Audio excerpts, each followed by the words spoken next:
When you're in college and you take a good ass nap, it's like the best fucking feeling ever. What's up, guys? It's me, the AO Elite Double X Prince, and I'm here to give you my review of Ultima Lucha 3.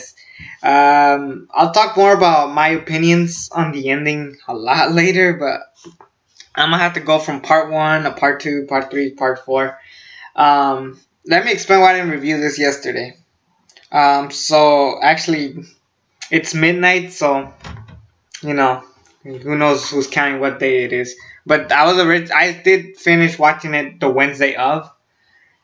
So I watched it with a group of friends we were like pumped. We were watching this shit. It was great. They actually showed all 4 parts, which was awesome. So we got to see from part 1, 2, 3, 4, and so on. Basically we watched all 4 parts and just had a great time watching it. And it was so much fun. And so let me just let's start from the very first part. So part 1 was Famous B versus Tejano, and they made a joke about it being a handicap match, and then sure enough, it actually was a handicap match. Dr. Wagner Jr. comes out, he comes back and helps Famous B beat Tejano, and Tejano's now Famous B is a Famous B guy, so now he kind of owns him. So I think it works. I mean, Tejano needs something. I mean, I like. Let me just start by saying I was never a big Tejano fan when Lucha Underground started. Then, as it went on, it started getting. He started improving in his matches with Cage and Son of Havoc, but now he's getting like a little bit better. I think Famous B is the best way to go with him. The best match maybe of the whole entire Lucha Underground thing, Killshot versus Dante Fox in a Hell of War match. Basically, it's a 3 stages of Hell match. The first one was the first blood match. This shit was fucking brutal. They're beating each other with chairs, ladders, freaking glass, and that's how Dante Fox wins the first fall by throwing Killshot into glass, and his back is all bloody. Then later the match kind of keeps going on, and then Killshot wins the second match, which is a no DQ match. And then the last fall is when it gets all even crazier. They're all bleeding, they're all beaten to shreds. They're like about to fucking die. And then the third stipulation was an ambulance match, sort of. I think you think it was an ambulance match. I forgot what it was called, but they can't say ambulance match because fucking WWE copyrights everything. Anyways, they had like a big stack of chairs, tables, and glass everywhere, and then they go up on the stage where they have the live band all the time. Dante Fox is about to win, and then Killshot grabs a bottle, smacks it on Dante Fox's head. He passes out, and then he flips over and falls all over the glass. It was insane. It was like so hard to watch, but at the same time, it was fucking awesome. Killshot wins. I think he deserves it. I like Dante Fox a lot more than Killshot, but the way they're booking this story, I felt like, I think it's time for Killshot to win, and it was just insane. That match was one of the best ones of the entire night. One of, if not the best match of the night. Definitely the best match of part 1 because it's either that or Tejano and Famous B, which, let's be honest, Next show, night 2, we had the Mac winning a unique opportunity battle royal. And then Dario Cueto said, "Yes, you will be fighting the Reptile Tribe for the Trios Tag Team Championships. The twist is your tag team partners will be Dante Fox and Killshot," which is insane. These guys are already bloodied as hell, so why the hell would this happen? And these guys hate each other, so it's kind of crazy to think that these guys would work as a team. Ivelisse versus Katrina. Oh my god. This is the sexiest and bloodiest match at the same time. This is crazy. This was like a hot ass match with, this is what I like about women's wrestling when it's not about I mean, when you have a great story and you just beat the crap out of each other, I am cool with that. I mean, I like, don't get me wrong, I am a big fan of like Sasha Banks doing flips and shit every here and there. Charlotte doing submission holds, stuff like that. I do like. However, this was just great. The story was been phenomenal, even though Ivelisse wasn't there for a majority of it. It was just great seeing Ivelisse and Katrina just go out there and beat the crap out of each other. They were bleeding. There's a part where Katrina actually licks the blood off Ivelisse. It was insane. And it was a fantastic match. I thought it was perfectly well done. I think it was one of the better matches of the show. I thought it was an incredible match. If you could tell the right story and do the right type of match, then you could get a pretty high grade. And this definitely deserves a really, really high grade. Next match, Phoenix versus Marty the Moth Martinez in a mask versus hair match. Holy crap, this was a great match. Phoenix and Marty the Moth have had a pretty great love triangle-ish with the ring announcer Melissa Santos. Melissa Santos distracts Marty the Moth to get Phoenix the victory, but this was a good match. It was like good reversals. Like Marty the Moth is a really talented wrestler. Keep in mind, at first I never liked Marty the Moth. I was like, damn, this is a fat piece of shit. He's fucking worthless. And then they just completely gave him like a character, which was awesome. And honestly, a way much better Bray Wyatt than Bray Wyatt himself, because fuck, after that Sister Abigail promo is just too much for me with Bray Wyatt. But yeah, Marty the Moth had a fantastic match. He has had fantastic matches for years. I mean, Sexy Star, Kill Shot, if you guys remember that match. Trying to remember some other ones, but definitely this is one of his better matches. I thought this match was incredible. Obviously, Phoenix wins. Usually when it's a mask match, the guy with the mask never loses, unless if it's mask versus mask. But yeah, Marty the Moth runs away, and then what's her name? Melissa Santos. This was funny, but she's like, "Come on, Marty the Moth, don't be a pussy," and this and that. And then as Marty the Moth is getting away, he's with Mariposa, his sister, by the way. Mariposa smacks his face with a chair, and then they handcuff him to the stairs, and then they just shave his head. So that was insane. I wonder where this goes with Mariposa, because Mariposa is the face heel. Mariposa has had a pretty interesting year in Lucha Underground. I mean, her match with Sexy Star, and we'll get to Sexy Star because I got a lot of shit to say. Let's just move on to the next thing. Sexy Star versus Taya. Taya has been on a roll. I kind of wish she won this match just because of how over she has been in GFW. Taya is like the shit. She could easily be the best female wrestler of next year or this year alone. I mean, she's just been incredible. She's basically Johnny Mundo as a female, because even though they're real life husband and wife, I think it is, or they're just dating. I don't know how it is, but anyways, she's been on a roll and she's been doing amazing. Sexy Star, she's been doing a lot of controversy with like Rosemary breaking her arm and shit.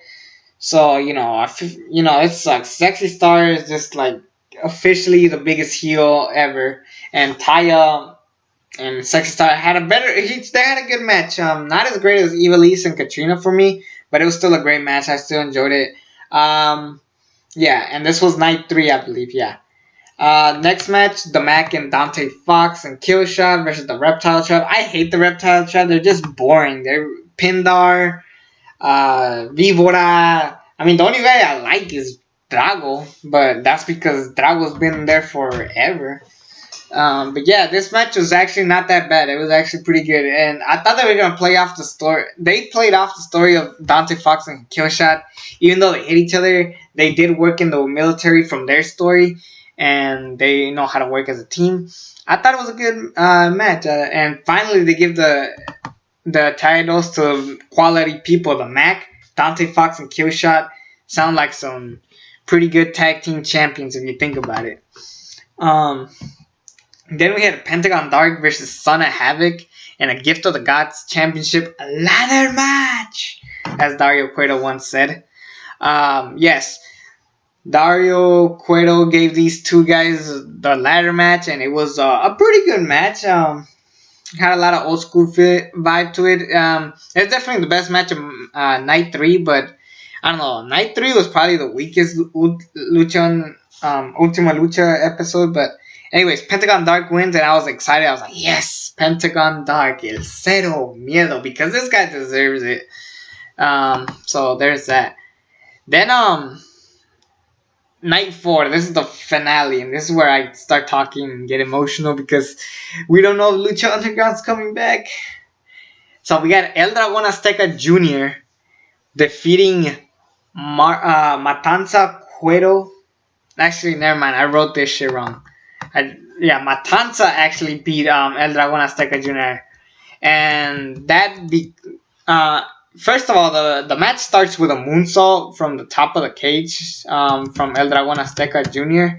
And let me just say that El Dragon Azteca Jr. is fucking fast.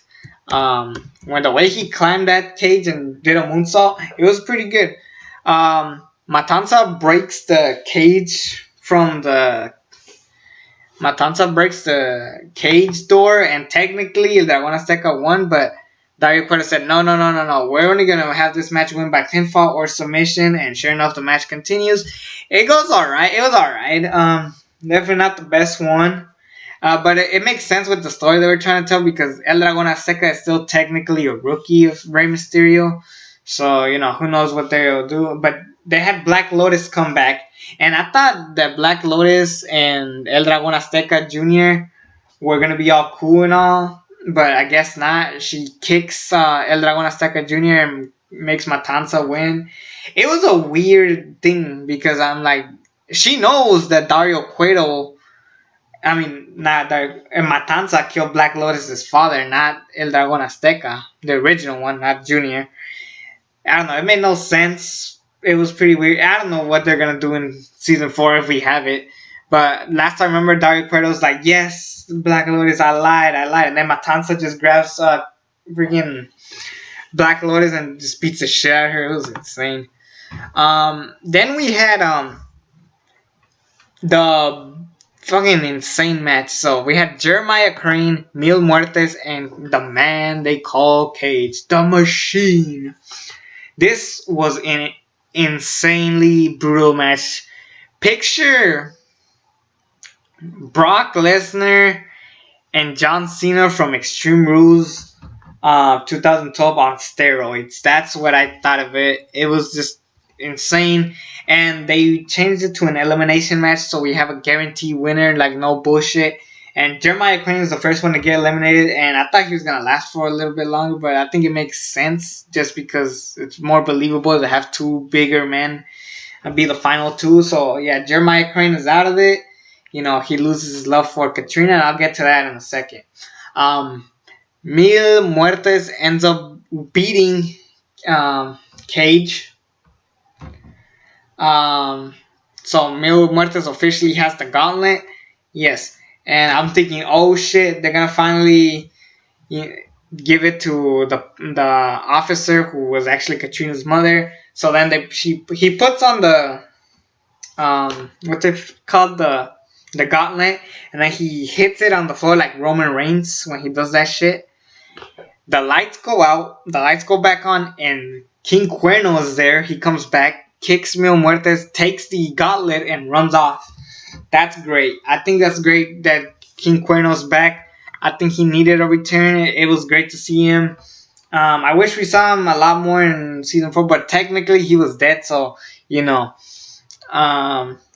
the least you could do. But King Cuerno's back, baby. And then we had the main event, sort of. Johnny Mundo versus Prince Puma for the Lucha Underground Championship title versus career. This match was incredible. I don't care what people say that this match wasn't as good and it was disappointing. This match was incredible. It told the right story. It had enough time. They had great chemistry, these two. It was an amazing match. I enjoyed it. It was great. Even with the interference, this time it worked simply because Angelico returned to even up the odds, sort of. Just comes and takes out the Worldwide Underground. He chases some of them off, and eventually it comes back to Puma and Johnny Mundo. The match continues, and I'm thinking, shit, Prince Puma's gonna lose because I know he's going to NXT. This sucks. And then Prince Puma beats Johnny Mundo and becomes the first ever two-time Lucha Underground champion. And I'm like, holy crap, I guess he's sticking around then. I guess he's not going to NXT or whatever. And then Dario Cueto said, there's one more match tonight. And then people are yelling, Cero Miedo, Cero Miedo.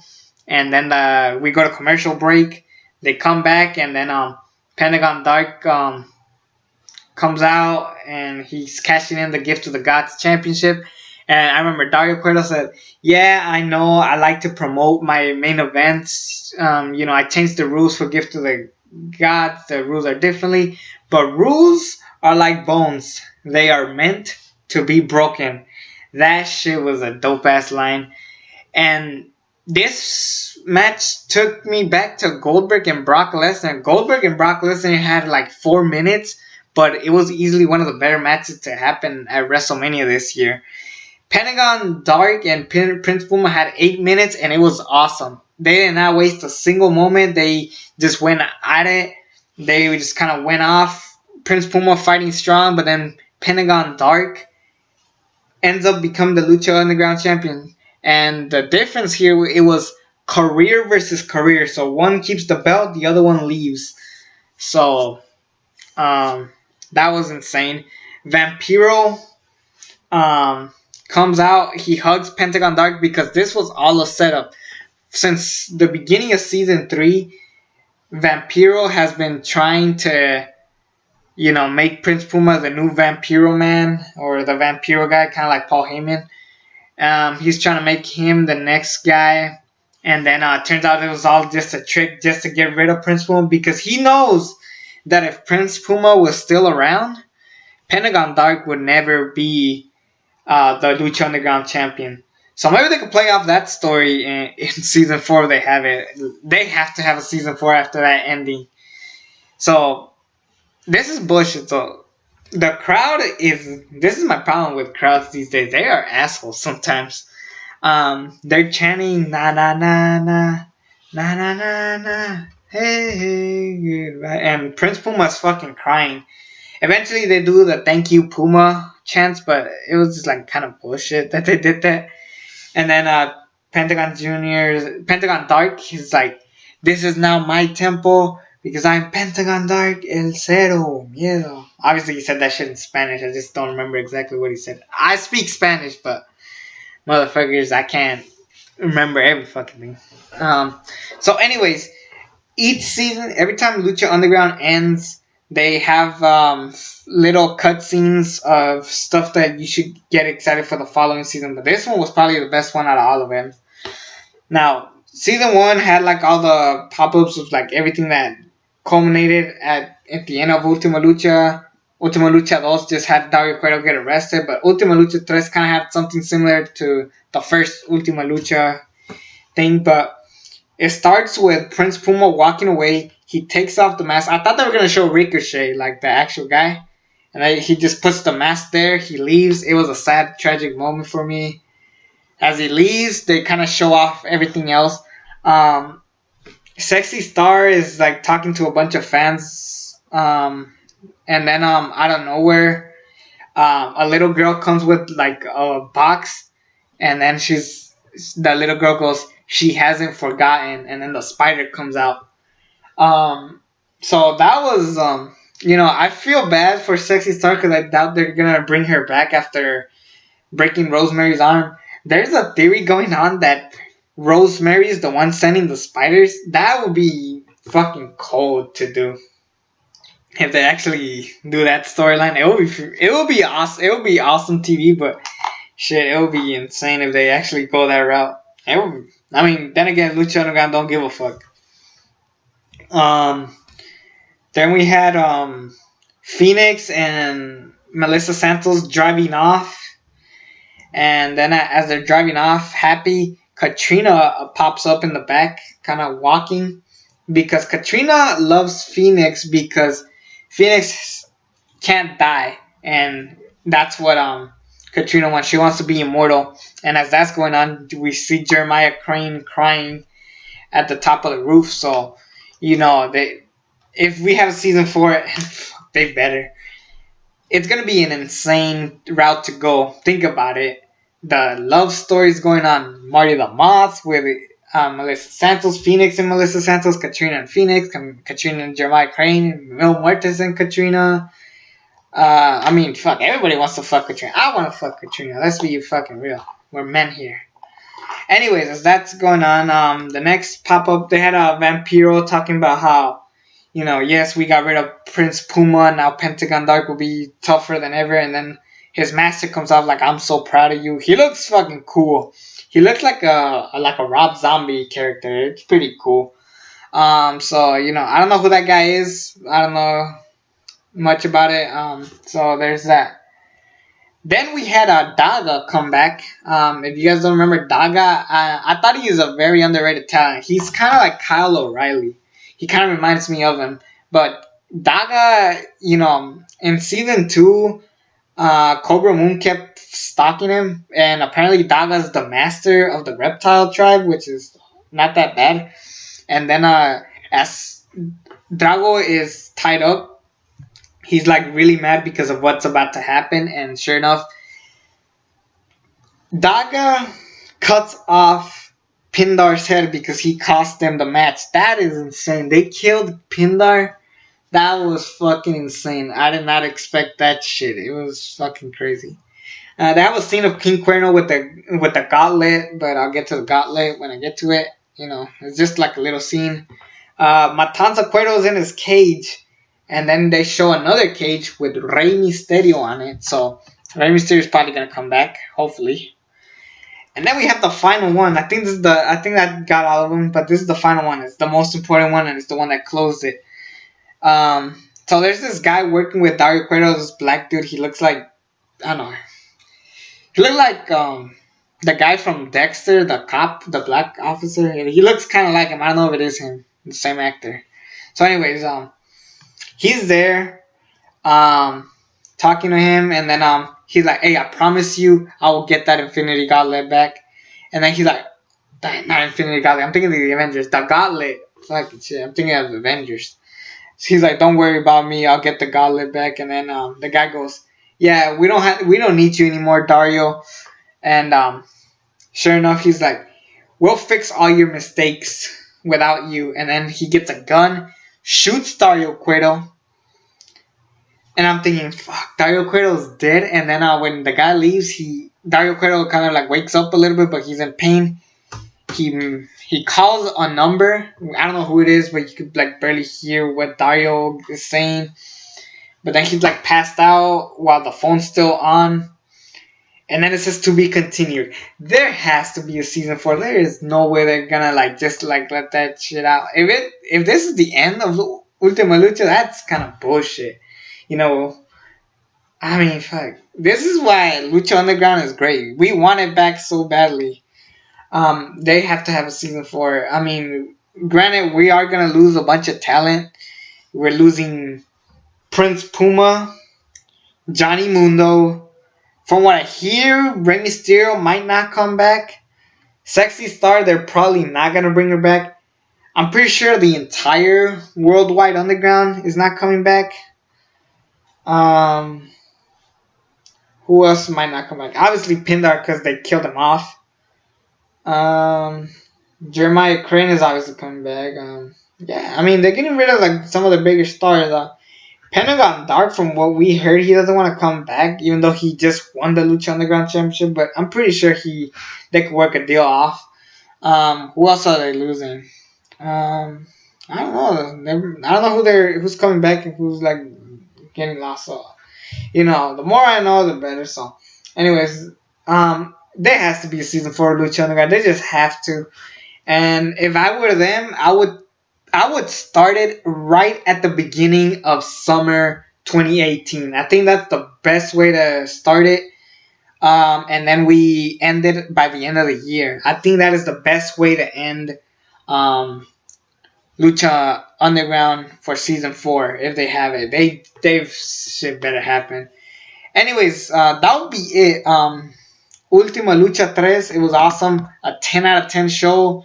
Almost each. Just watch each show, and I guarantee you that you'll have a great time. It's me, the AEO Lead, Double X Prince. Subscribe to this channel if you haven't already. And until then, I'm out.